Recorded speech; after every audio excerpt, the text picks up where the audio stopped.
the 100-year anniversary coming up of Floyd Collins. Yeah. So kind of lay that one out for me. I know nothing about this. Okay, so this is another story kind of similar to that Nutty Putty story where a guy got stuck in a cave.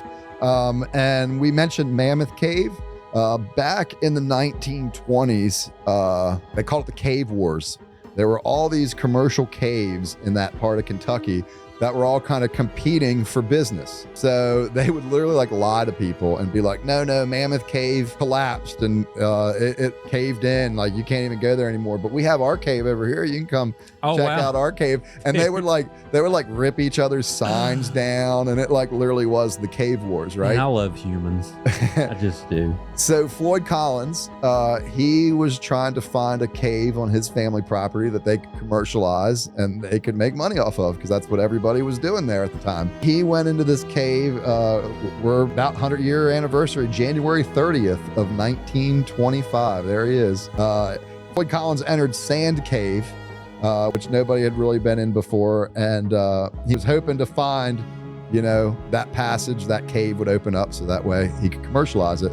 While he was trying to leave the cave, a big boulder kind of broke loose and fell on him and trapped him. It wasn't a huge boulder. Out of the notes I have said it only weighed 16 pounds, but the way it landed, it pinned his legs. Floyd was fortunate enough, he was in an upright position. So our friend from Nutty Putty Cave, he was head down. Floyd Collins was head up. He didn't tell anybody where he was going, so nobody was with him. Oh, wow. Nobody knew what was happening.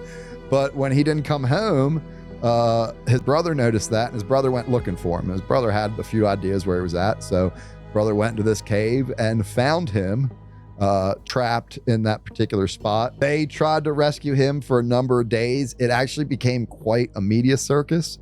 They say that, like, if you pick up any newspaper from like the first 2 weeks of February from the 1920s, like anywhere in the country, like there's mentioning of this story and how this story was unfolding. And people were really into it even 100 years ago.